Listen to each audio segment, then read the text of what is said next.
Salut à tous et bienvenue dans cette troisième vidéo. Dans cette vidéo, je vais vous apprendre à utiliser ce qu'on appelle les arrays, donc les collections en français tout simplement. Donc pour ceux qui regardent cette vidéo et qui n'ont pas vu les autres, je vous conseille d'aller voir les autres. Ça sera mieux pour vous et pour vraiment apprendre toutes les bases. Alors c'est parti, donc j'ouvre Xcode. Alors, donc pareil, je recrée une playground. Donc, comme ceci.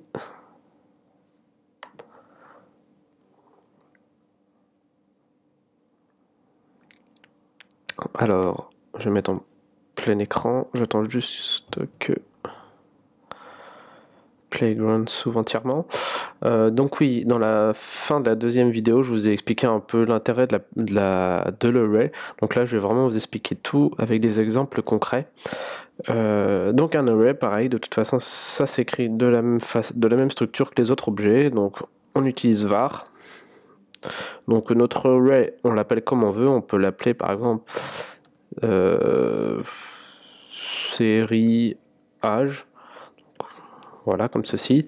Donc on va déclarer qu'est-ce qu'on aura dans notre array. Donc nous, ça sera une array avec des âges, donc du coup ça sera des entiers.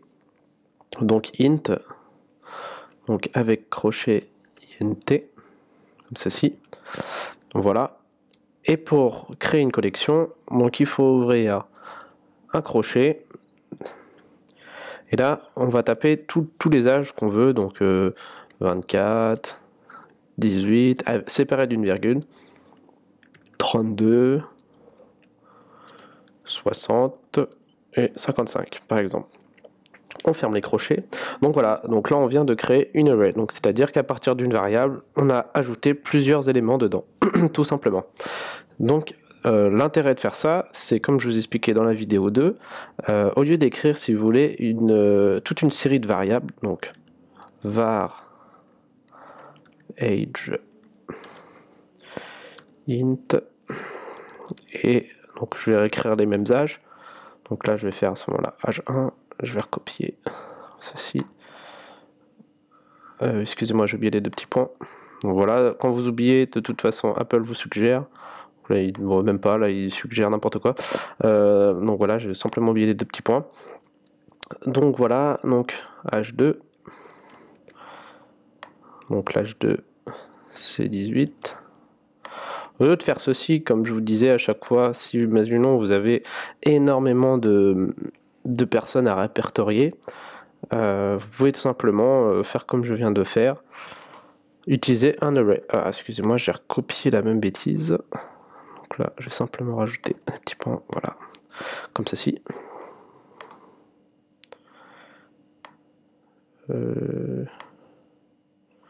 Oui, excusez-moi, j'ai mis les crochets, excusez-moi. Voilà, j'avais mis des crochets tout simplement. Donc les crochets, c'est uniquement pour déclarer des arrays. Voilà. Donc au lieu de faire, alors je vais recopier, je vais faire vraiment recopier tous les âges, âge 4, et je vais mettre 60, CTRL V, 55.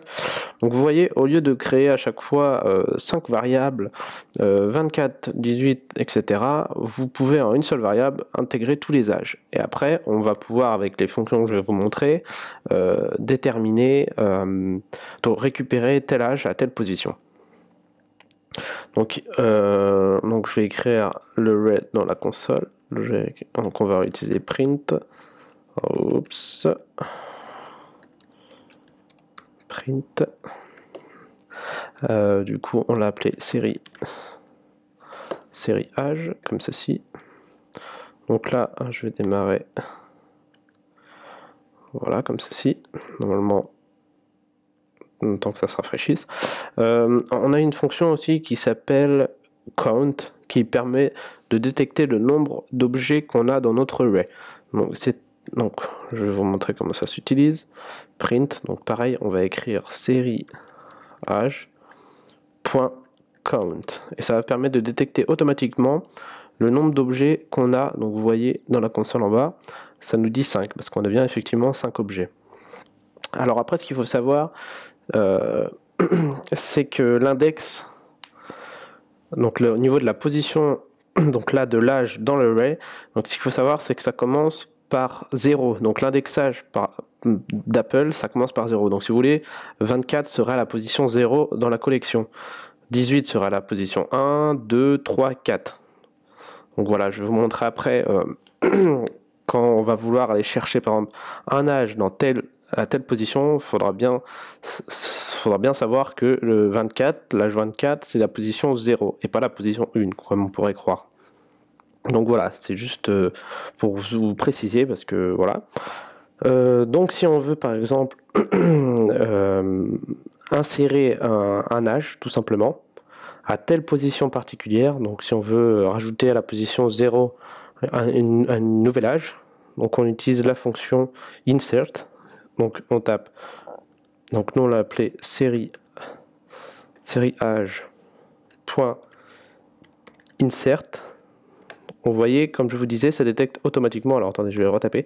Comme je disais dans la vidéo 2, pour éviter de se retaper tout ça, et ben, Apple détecte automatiquement ce qu'on veut utiliser. Donc là, vous voyez, il y a plein de propositions. Donc moi, c'est la fonction insert. Donc voilà, je fais Enter. Donc là, il me demande d'ajouter quelle est la valeur que je veux, donc quel est l'entier. Donc nous, c'est des entiers, donc on va taper un numéro. Mais si c'était de type string, on taperait quelque chose avec des guillemets comme ceci, mais nous, comme c'est de type entier, on va taper un nouvel âge. Donc par exemple 32, moi j'ai déjà mis, je vais mettre 35, comme ceci.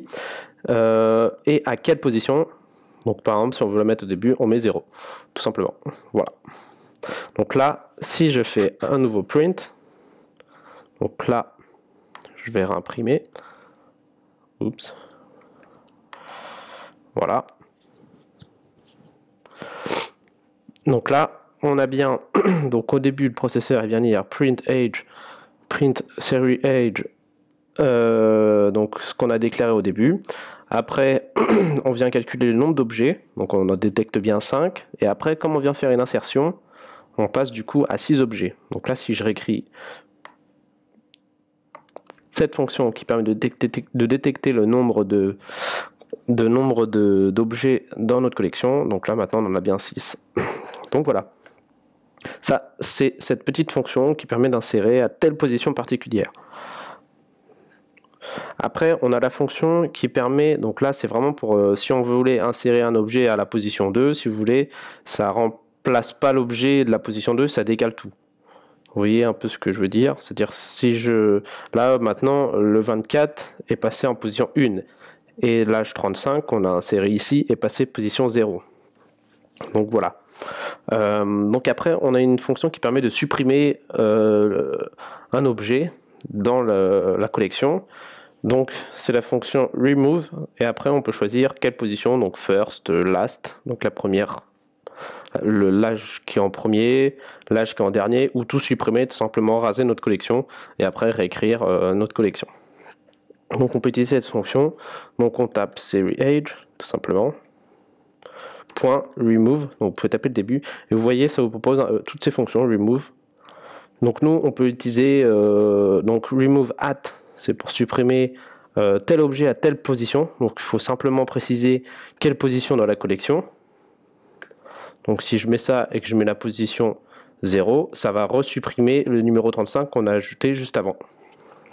Donc là, si je réécris print age,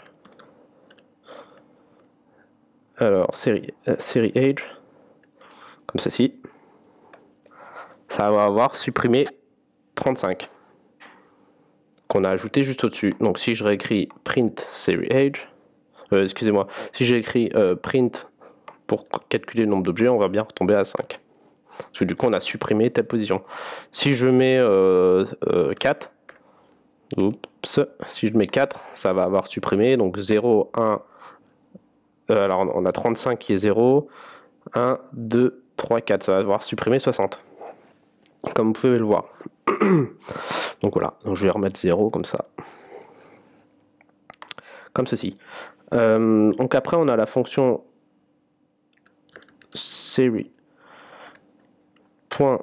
Donc c'est remove pareil. remove first, ça supprime automatiquement le premier objet.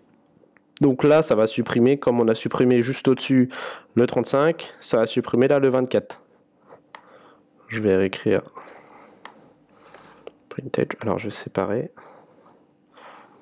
Donc là, on va avoir supprimé, comme vous pouvez voir, le 24. Donc si je remets print count,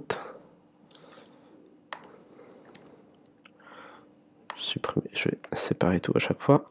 Voilà, tout simplement. Après, on a la même fonction, donc pour éviter de tout me retaper, faire ça. Voilà, comme ceci. Alors, je recopie ce que j'ai copié dessus et ici, je vais taper last. Donc là, ça va supprimer automatiquement le dernier objet de la collection. Donc là, vous pouvez voir, ça a supprimé le 55 qui était ici et supprimé là. Donc du coup, on passe bien à 3 objets à force, comme on modifie notre collection entièrement. Et il y a la fonction remove all. Donc je vais recopier, voilà, et je vais taper remove ici à la place, taper all. Donc là, ma collection sera entièrement vide, il y aura 0 objet. Après, il y a une dernière fonction qui est pratique, qui permet d'ajouter un objet automatiquement à la suite des autres. C'est-à-dire que là, si j'utilise la fonction donc, qui s'appelle append, ça permettra d'ajouter un objet automatiquement à la fin. Donc là, on a 55. Si j'utilise cette fonction-là, ça me rajoutera l'âge après 55. Donc du coup, c'est la fonction. Alors, on va écrire SeriAge.append. Voilà, c'est cette fonction-là. Et là, on choisit donc l'âge qu'on veut rajouter, 45. Comme ceci. Donc là, si je réécris, hop, ma collection là a été vide. Donc là, maintenant, on va passer à un objet avec le chiffre 45. Comme ceci. Donc après, je ne sais pas si vous avez un peu compris l'intérêt de l'array.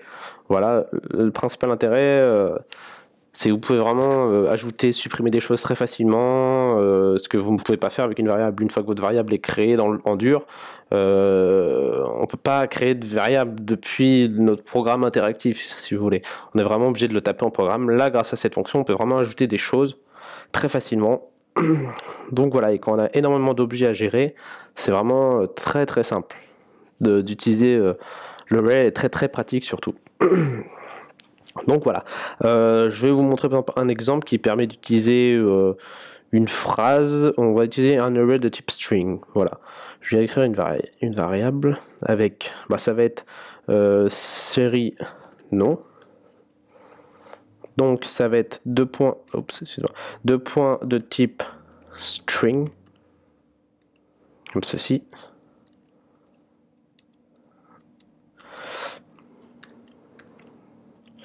Donc on va pour utiliser un type alphabétique, c'est avec des guillemets. Donc notre premier nom, ça va être le mien, comme ceci. On va réutiliser le Dupont. Voilà. Je sais pas, n'importe. Dupont. Moi, j'en s'en fous de toute façon. Voilà. Voilà. Donc là, j'ai créé comment dire, une array de type string. Donc là, on peut faire utiliser exactement les mêmes fonctions qu'on a avant. Donc voilà, si je fais un donc alors je vais copier ceci. Je vais, au lieu d'écrire âge, donc là c'est non. Et pareil pour au-dessus. Voilà. Donc là, ça va retourner dans la console. Alors voilà. Donc ça insère dans la console bien notre collection et le nombre de noms qu'on a dedans, donc 3 effectivement. Donc on pourrait utiliser exactement la même fonction que je vous ai montré juste avant. Donc pour supprimer, pour insérer, etc. Donc voilà. Donc après on peut utiliser très simplement l'interpolation. Donc on va le faire tout simplement. On va faire print, on va mettre une phrase et par exemple préciser que telle personne, on va préciser bonjour monsieur Et là, on va utiliser l'interpolation donc pour ajouter tel nom de tel endroit dans telle collection. Donc là, nous, ça va être la collection donc, de type string qu'on a fait série nom. Et on va, donc moi, je vais mettre Monsieur Dupont. Donc ça sera la position 1 parce que l'indexage commence par 0, 1, 2. Donc voilà. Donc on utilise l'interpolation comme ceci. Donc anti-slash entre parenthèses. Donc là, nous, c'est la série. Donc on tape série nom et entre crochets, on tape la position d'index. Donc nous, c'est la position 1. Tout simplement.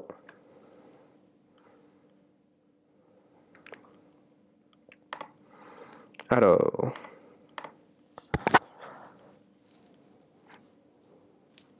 donc là, Playground a craché, comme ceci.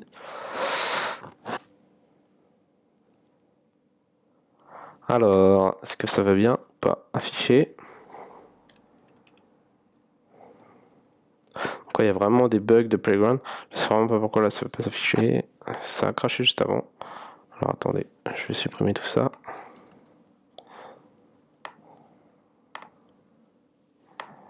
C'est vraiment bugué. Alors excusez-moi, hein, mais ça devrait s'afficher. Bon, ça bug un peu, quoi, tout simplement.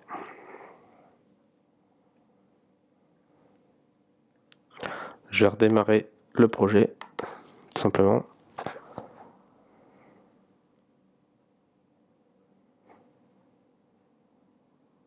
Voilà. C'est un petit bug de Playground, tout simplement. C'est vraiment... Voilà, donc vous pouvez retrouver la phrase. Donc, bonjour, Monsieur Dupont. Voilà, après, on aurait pu écrire autre chose. Et puis, on aura pu créer une collection avec les prénoms, tout simplement, voilà. Etc. Et interagir tel prénom de telle collection et tel nom de telle collection, tel âge de telle collection, etc. Après, si vous ordonnez dire qu'une personne, ça sera tout le temps l'index 0, la deuxième personne tout le temps l'index 1, etc. Voilà, et ça vous permet, si vous voulez, de faire ça de façon très simple. Comme ceci. Donc voilà, je vais recopier ce qu'on avait fait juste avant. Voilà, c'était vraiment, ça a vraiment bugué tout à l'heure. Donc voilà un peu l'intérêt de l'array. De toute façon, on va s'en servir quand on commencera à développer des applications. Donc voilà, j'espère que j'ai été assez clair. N'hésitez pas à me poser des questions, à me suivre sur mes réseaux. Ça me fait plaisir. Dans la prochaine vidéo, je vais vous apprendre à utiliser les opérateurs de base. Donc tout simplement, donc vous allez voir, c'est assez utile. C'est donc les multiplications, les divisions, les soustractions, etc. C'est quelque chose qui est utile. Voilà, donc ça va vraiment nous servir plus tard. Donc voilà, je vous remercie d'avoir regardé cette vidéo. Salut, salut!